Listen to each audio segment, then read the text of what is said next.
Министрлер кабинетинин төрагасы Акылбек Жапаров Вашингтон шаарына болгон жумуш сапарынын алкагында Америка Кыргыз соода палатасынын өкүлдөрү менен жолукту. Жолугушууда Жапаров Кыргызстан маданий мурастарга бай, жаратылыш ресурстарына жана стратегиялык географиялык абалга ээ өлкө. Биз чет өлкөлүк инвесторлор жана бизнес коомчулуктар үчүн туруктуу жана ачык экономиканы түзүүгө умтулабыз деген. Ошондой эле ал энергетика, айыл чарба, тоо кен жана туризм сыяктуу тармактарга америкалык технологияларды жана инвестицияларды тартууга кызыктар экенин кошумчалады.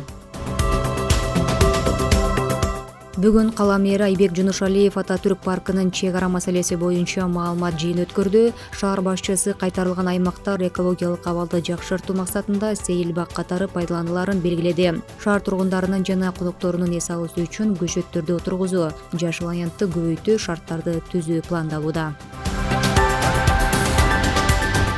Бишкек шаарынын мэри Айбек Жунушалиев анын орун басары Максатбек Садыкуловдун кармалышы боюнча комментарий берди. Айтымында укук коргоо органдарынын вице-мэрге карата суроолору бар, бирок ишке чекитти сот коёт. Ал Садыкулов менин транспорт жана коммуникация боюнча жооптуу орун басарым болчу. Укук коргоо органдарынын ага райондун акими болуп турган кезиндеги ишмердүүлүгү боюнча суроолору бар экен. Бул нерсе мен мэрликке келгенге чейин болгон. Акыркы чечимди сот чыгарат деп ойлойм, деди Жунушалиев.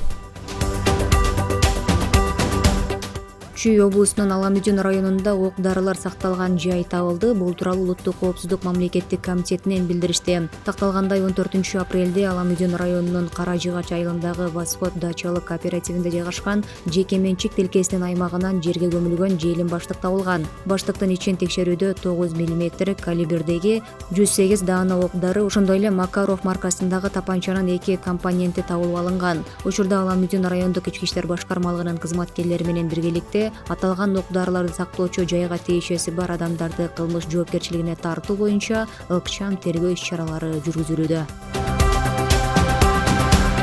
Жалал Абадтан өчүрүлгөн жандан улам турак жайлардын короосун суу каптоодо. Бул тууралуу өзгөчө кырдаалдар министрлигинен билдиришти. Маалыматка ылайык, учурда аймакта катуу жаан жаап, анын кесепетинен шаарда жайгашкан ички арыктарга сел суулары толуп, турак жайлардын короолорун жана көп кабаттуу үйлөрдүн жертөлөсүн суу каптоодо деген кабар түшкөн. Жерине Жалал Абад шаардык өзгөчө кырдаалдар бөлүмүнүн жетекчиси Маматкулов баштаган өздүк курам жана шаардык жарандык коргонуу кызматтары тартылып, сел сууларды сордуруп, коопсуз жайга алып чыгуу иштери жүрүүдө. Кошумча маалымат берилет.